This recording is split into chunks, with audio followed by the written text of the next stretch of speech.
Welcome to the world of scale modeling with Mike Ashe, where techniques, tips, and creativity come alive with dozens of tutorials, projects, tape-up reviews, and picture references to help you build better scale models and enjoy our wonderful hobby. Hello everybody. Today we're going to begin a 5-part series on building and detailing the Revell Monogram 148 scale B-26 Marauder.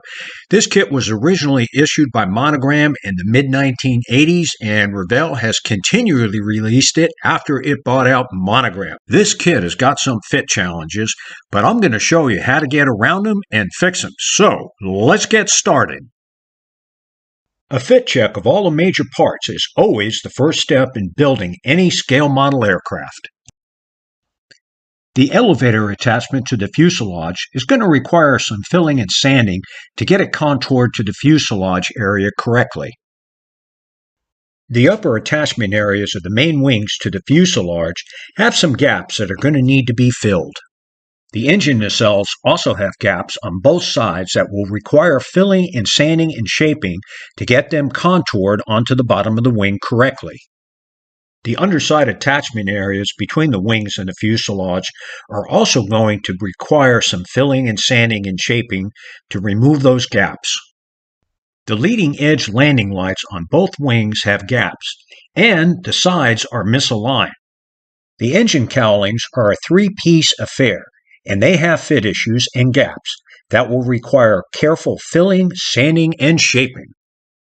These small pins on the inside areas of the upper engine nacelle parts help level these parts against the upper aft nacelle areas, so don't cut them off. The wings on this model are going to carry a lot of extra weight in order to get it to balance correctly on its tricycle landing gear. So I reinforced the wing inside areas with .060-inch thick plastic, which was superglued into place. Eduard has a nice photo etch detail set for the landing gear areas, but all of these parts need to be reinforced. In addition to that, I also added plastic to increase the gluing surfaces to make them easier to set the parts in place. The landing gear bay photo etch assemblies do not fit tightly into their locations. Closing up the wing halves prior to gluing the photo etch details into place helps position them correctly. With the wing halves closed up, the photo etch framing greatly increases the level of detail to the openings in the wings. To remove the mold punch-outs on the inside areas of the engine nacelles, wrap sandpaper around a length of balsa wood and wet sand them. The R2800 engine exhausts were drilled out deeper using progressively larger drill bit sizes. The 4 exhaust port openings were completed with a .086 number 44-inch bit. Strips of 0.1 by 0.156-inch plastic were added to the engine exhaust backings so that the drill bits could go deeper. Note the plastic strips to strengthen the seams and the strips added for the addition of lead weight. The edges of the nacelles were not square, so after gluing the halves together, I used .01 by 0.02-inch strips, which I superglued into place to fill these tiny gaps. The seams on the nacelles were scraped and sanded smooth with a variety of tools. The seams on the nacelles were checked for flaws with Tester's silver paint. With the addition of plastic strips to the inside seam areas, these assemblies are now very strong. The engine air exhaust vents were carefully drilled out with a .035 to .039-inch bits. Cutting them out and using the Eduard supplied photo etch vents would have weakened the nacelle assemblies. The plastic between the openings was then carefully cut out with the tip of a sharp number 11 X-Acto blade. The openings were then carefully cleaned up and shaped with a set of flat microfiles. The edges of the air vents were then carefully scribed to accent their attachments to the nacelles using some labeling tape and a really sharp scriber. The aft interior area of each nacelle had noticeable framing that needed to be added. The framing shapes were made with a contour gauge, which was then traced onto .020-inch plastic and cut out. The rough shapes from the contour gauge were carefully form-fitted into place inside of the nacelles. The framing was then marked for openings, the excess plastic removed, and then holes were drilled out. These scratch-built frames will add an additional level of detail to the inside areas of the landing gear bays. The scratch-built framing was carefully glued into place with tiny drops of Testor's tube glue, which allowed me to properly position these parts into place. After the Testor's tube glue dried, I added beads of superglue to the backside of the framing. The Eduard photo etch landing gear bay bulkheads are very flexible, so they were laminated to .015-inch thick sheet plastic to strengthen them. Also, be careful not to mix these parts up, as they are slightly different shapes for the left and the right nacelles. The photo etch box details for the bulkheads on the inside of the landing gear bays have strips of plastic added to increase the gluing surfaces and add strength to these delicate assemblies. The bulkheads were carefully positioned, and then tiny drops of superglue were added to set them in place. Additional beads of superglue were then added to the inside areas to strengthen the attachment to the sides of the plastic. The engine nacelles were positioned onto the wings, and then the remaining photo etch detail parts were added. This ensures that these parts will not interfere with the nacelle's attachment to the wing. Also note that the interior framing inside the wing has already been airbrushed. Note how the Eduard photo etch parts are positioned, and the additional plastic strips that were added to increase the width of the gluing surfaces. The landing gear bay areas of the engine nacelles are now ready for priming and painting. The Eduard photo etch parts really enhance the appearance of the landing gear bay areas. Once the inside areas of the nacelles were primed, white glue was added to fill the gaps between the photo etch bulkheads and the inside areas of the nacelles. Each layer of white glue was primed and additional glue added where necessary. The nacelles were then airbrushed with zinc chromate green, which was slightly lightened with a few drops of flat white. The surfaces of each wing assembly were also airbrushed with the same lightened zinc chromate green color. Note how the masking tape prevents overspray.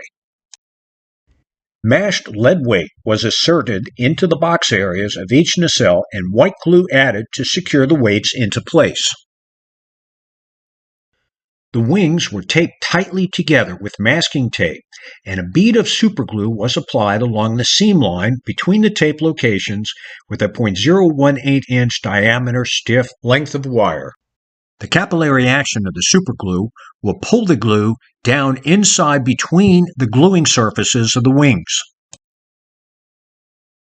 After the glue dried, the tape was removed and superglue applied along the remaining seam areas. Prior to gluing the engine nacelles onto the wings, the paint was carefully scraped off of the gluing surfaces so that you would have a very strong bond. The nacelles have gaps on both sides that will need to be filled and sanded smooth. To fix the gaps between the upper and lowered forward engine area nacelles, they were pressed together and then superglued. The superglue holds the gap closed, but scraping and sanding can weaken this seam. To help reinforce this seam, all 4 nacelle seams were reinforced from the inside with lengths of .030-inch thick plastic strips. These added interior lengths were all superglued into place and provided great strength to this seam. The leading edges of the wings were carefully scraped and wet sanded smooth. The trailing edge of each wing was scraped and wet sanded smooth with a sanding stick. The formation lights on the trailing edge of each wing were badly misaligned between the upper and lower wings, so they were sanded off. The trailing edge section of the engine nacelles have positioning tabs that need to be removed in order for these parts to sit correctly. Small lengths of plastic of various thicknesses were slipped into the voids in the forward wing areas and then superglued into place. Beads of superglue were applied around the entire perimeters of these added strips using my thin wire superglue applicator. Various thicknesses of plastic were inserted into the voids between the engine nacelles and the wing areas, and then beads of superglue applied to both sides of the plastic. The inboard sides of each nacelle also needed strips of plastic to fill the voids. Be careful not to insert plastic where the flap edges are located. The wing light locations were boxed in with .02 by .188 inch strips and superglued into place. Be sure that you apply a bead of superglue around the outer perimeter of each box. The excess plastic was trimmed with a pair of plastic cutters. The plastic was then sanded smooth and checked with tester silver paint to be sure there were no flaws. Several iterations of superglue and tester silver paint were needed to get the wing light boxes to look good. The wing light boxes are much improved, and the clear inserts will need to be form-fitted into place. The pitot tube locations on the wings were filled with .040 inch rod superglued into place because the openings were too big. The openings were re-drilled with a .041 inch drill bit. Sandpaper wrapped around balsa wood strips was used to smooth out the areas between the engine nacelles and the wings. A flexifile was used to smooth out the plastic around the contoured areas between the nacelles and the leading edges of the wings. Tester silver paint identified some small areas that needed additional superglue. One last application of silver paint was completed as a final check of the surfaces. This paint was then removed with very fine steel wool pads, and at the same time the plastic was polished to remove any scratches. The compound curves and contours at the wing to nacelle connection points looks good thanks to careful wet sanding with a flexifile.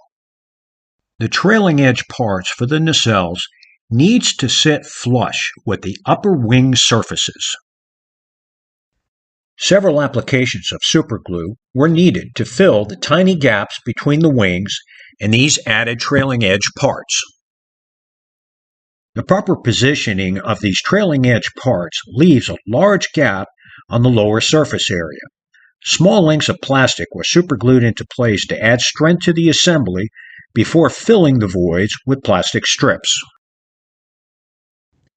Various thicknesses of plastic strips were superglued into place to fill the voids. Additional superglue was then applied around the perimeters to seal off any tiny voids between the plastic strips. The strips were trimmed with a plastic cutter and then carefully wet sanded smooth. It took several iterations of superglue and tester silver paint to fill and sand smooth all the tiny voids around the plastic strips.